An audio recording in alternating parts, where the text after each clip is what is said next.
Welcome back in, Geico Outkick Studios, joined now by the awful Joel Klatt. He is the lead college football analyst for Fox Sports. Good Well, start, good introduction there for you. Thank you for getting up early with us on Monday morning.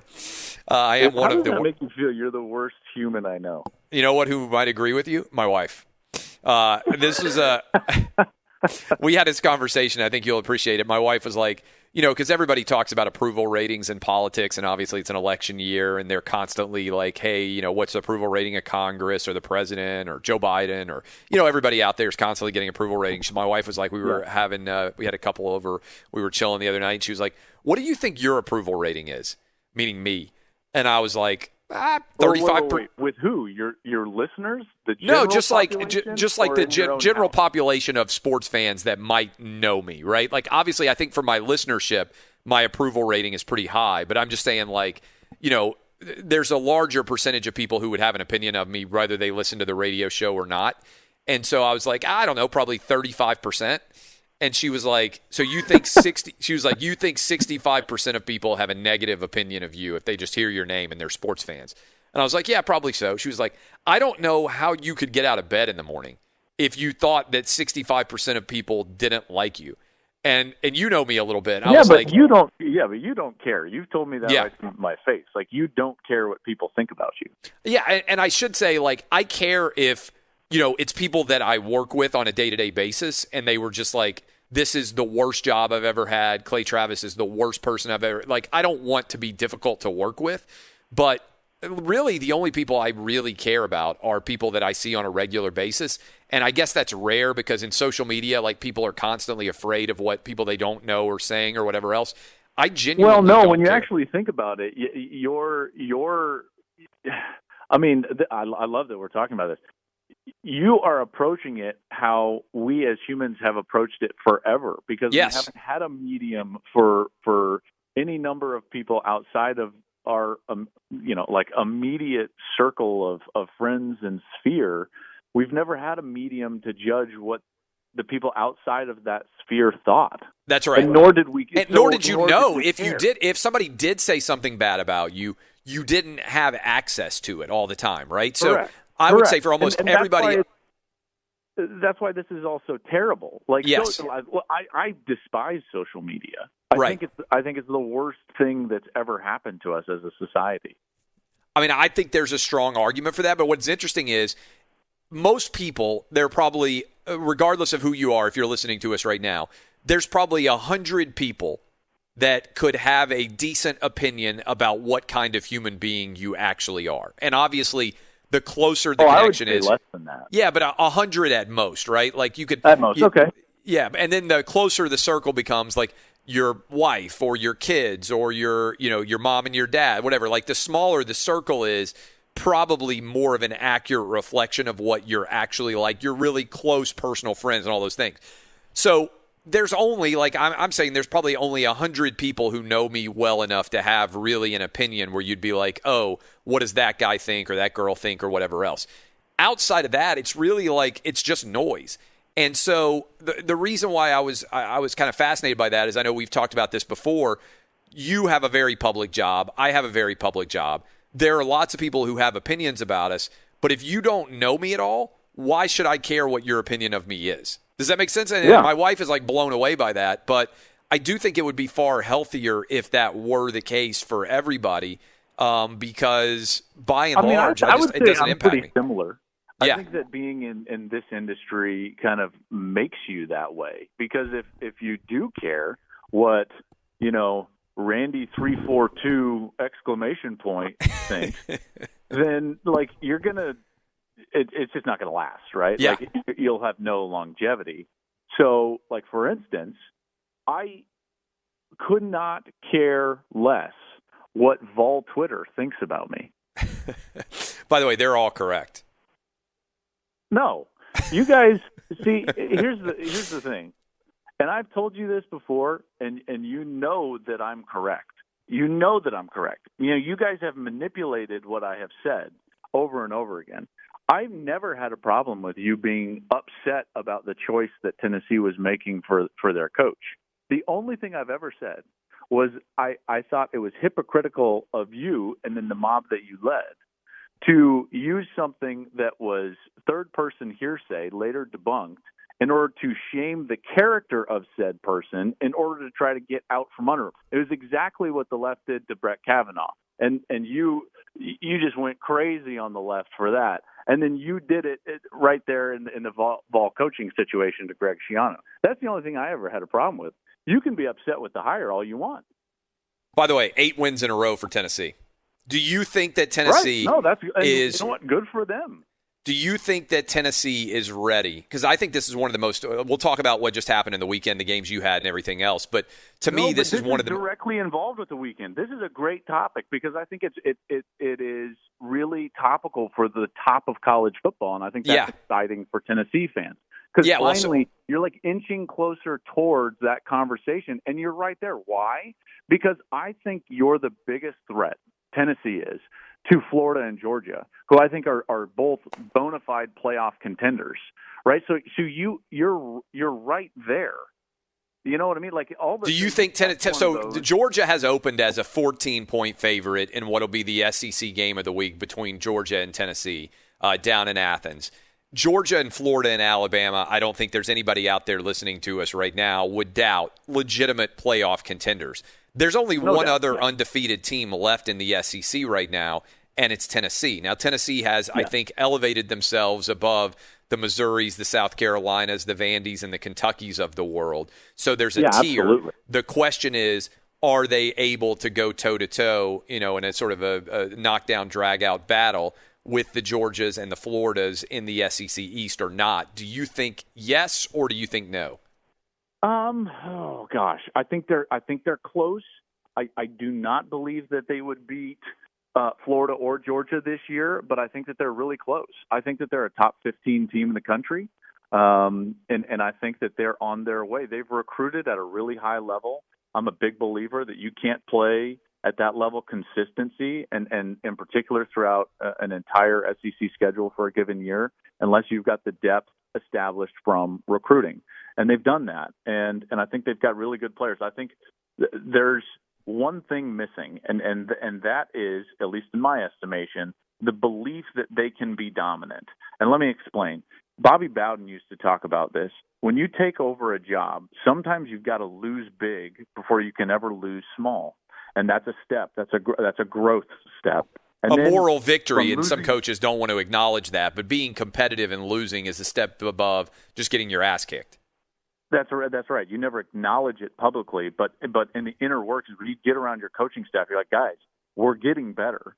We've got to continue to press in this direction because you lose big, then you lose small. Then guess what happens? You start winning small.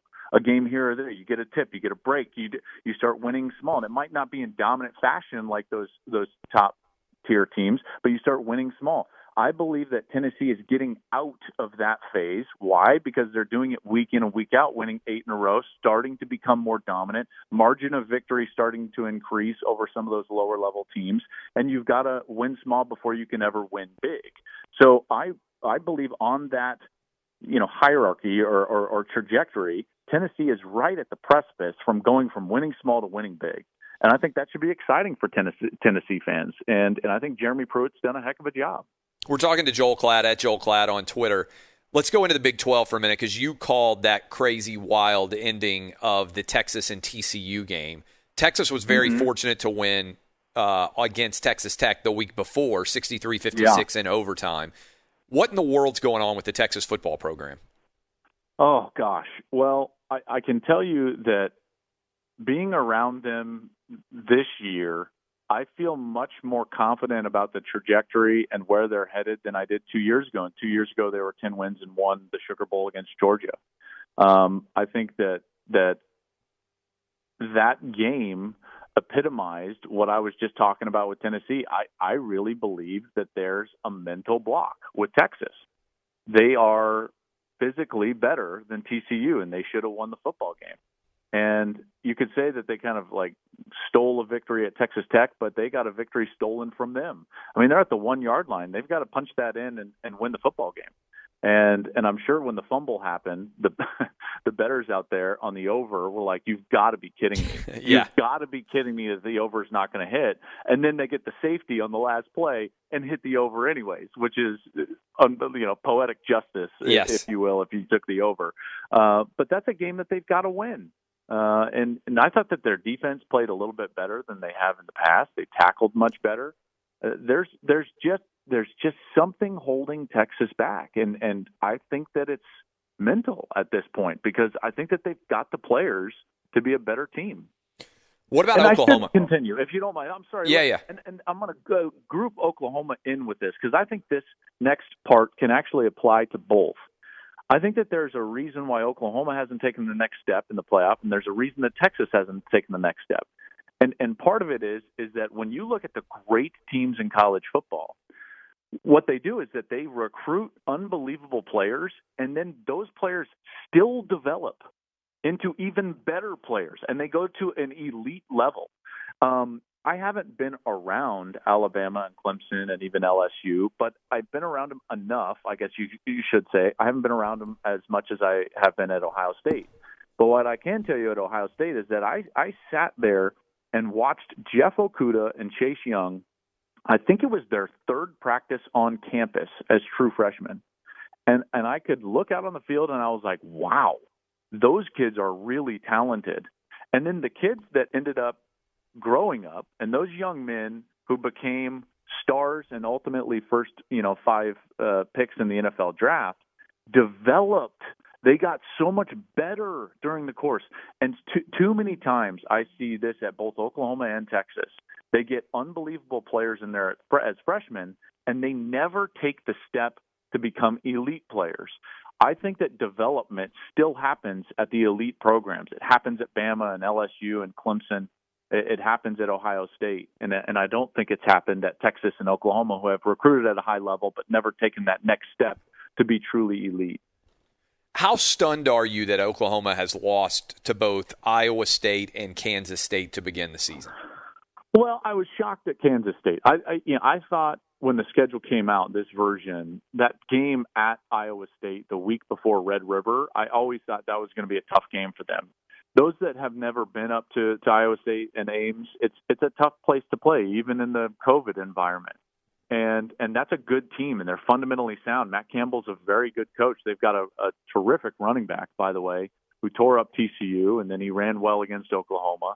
They've got an experienced quarterback, and I thought that was going to be a tough game anyways. What you're seeing right now is that the suspensions, transfers, and opt-outs have just destroyed Oklahoma. And we thought that, they'll be fine. It's Lincoln Riley. They'll be fine. Don't worry about it. But they don't have veteran leadership all over that lineup that can pull out close victories. I believe it was Max Olson, if I'm not mistaken, wrote a great piece in The Athletic that came out Saturday about the rest of the Big 12 starting to catch up to Oklahoma. And it had talked about the margin of victory getting tighter and tighter and tighter over the last 2 and 3 seasons, even since Lincoln Riley has been there, right? And the rest of the Big 12 was catching up, and how Oklahoma was winning so many close games, overtime games, winning on 2-point plays at the end of games, even against Iowa State last year in Norman.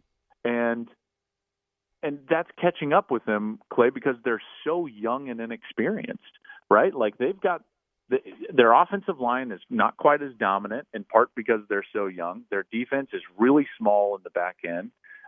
They don't run the football like they have in previous years. And what happens is that you lose tight ball games.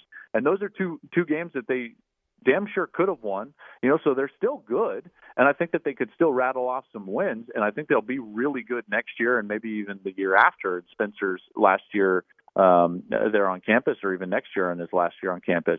But right now they're just young, inexperienced, and underdeveloped. We're talking to Joel Klatt, Fox College football lead analyst. So one of the big questions, I think, is going to be how do you assess looking at the Big Ten and the Pac-12 now that their schedules are out, but they start and play so much fewer games. We'll talk about that. We'll have a ton of time to discuss that in the playoff picture. But I'm also intrigued by it for the Heisman, and in particular because if you look at the way right now that you are getting performances from top playmakers, right, like Kyle Trask, he's got 10 touchdown passes. Joel, he may have 20 touchdown passes before anybody in the Big Ten or the Pac-12 even takes the field. How do you think the Heisman? He's got 6 touchdown catches. I mean, he might be the best player in the country. So how do you think so before we even get into the college football playoff discussion, which is a different animal, it's going to be almost impossible to compare because guys like Kyle Trask are going to have so many more games and such a head start. How do you think the Heisman voters are going to analyze this season? I think that numbers are going to be unimportant, and I think it's going to be almost a eye test, college football playoff eye test type of, I'm going to vote this guy number one because I think he's the best player. And because of that, I think that this is going to be really tough for anyone else to win this outside of Trevor Lawrence, to be honest with you. And listen, I'm not taking anything away from Trask. He's been amazing, but he didn't have what Trevor Lawrence had before the year, which was everybody, including me, saying he's the best quarterback in the country. Yeah. So because of that, because numbers are thrown out, I think it's going to be really difficult for someone to come from behind, if you will. Now, that's only if, Lawrence is able to stay undefeated or Fields is able to stay undefeated.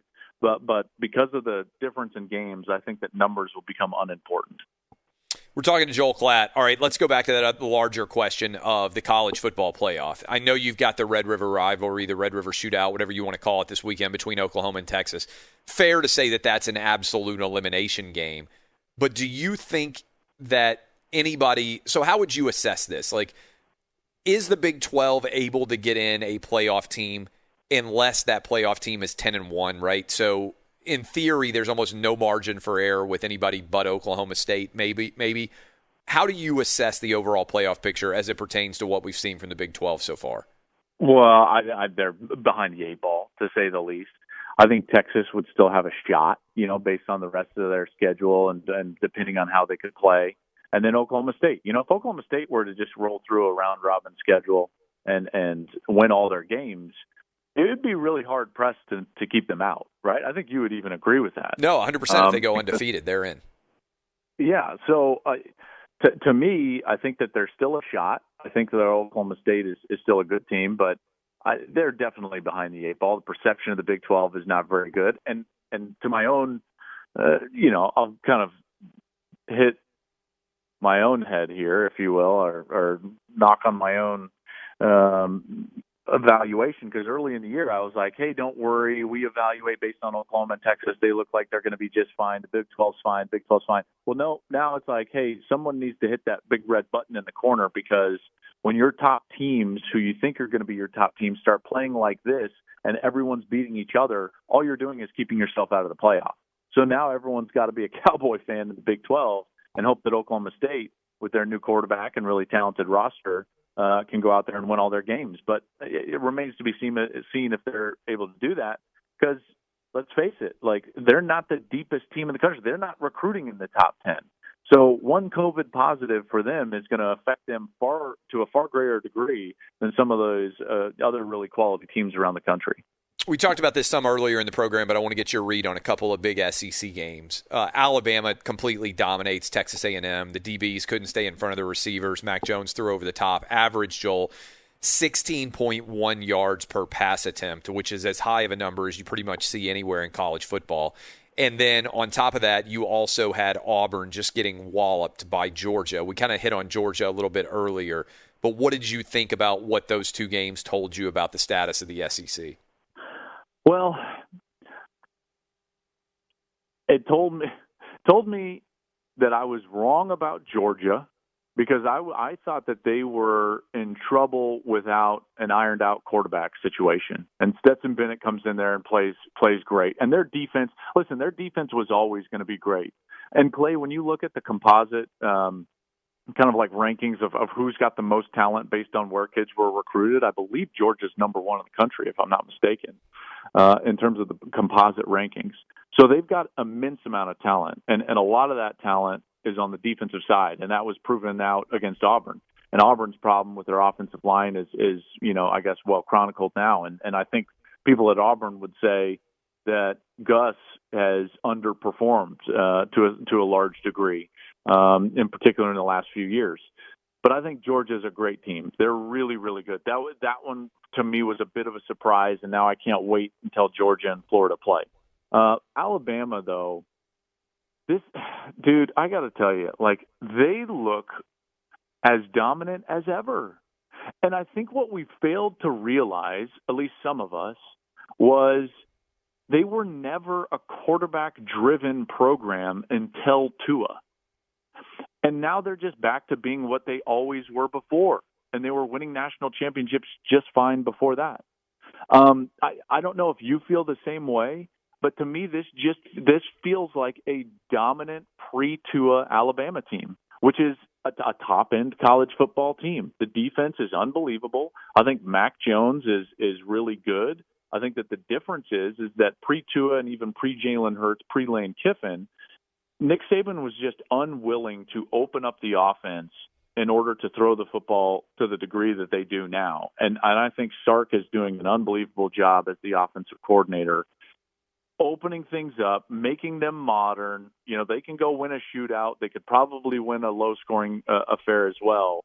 I didn't put them above Ohio State in my rankings only because I think Ohio State's going to be really good. Probably my mistake because Alabama looks like they're going to be right there at the end of this thing competing for a national championship. Joel Klatt, we will talk to you next week. What game you got? You got the Red River rivalry. Any early read on that? Any early read? Red River.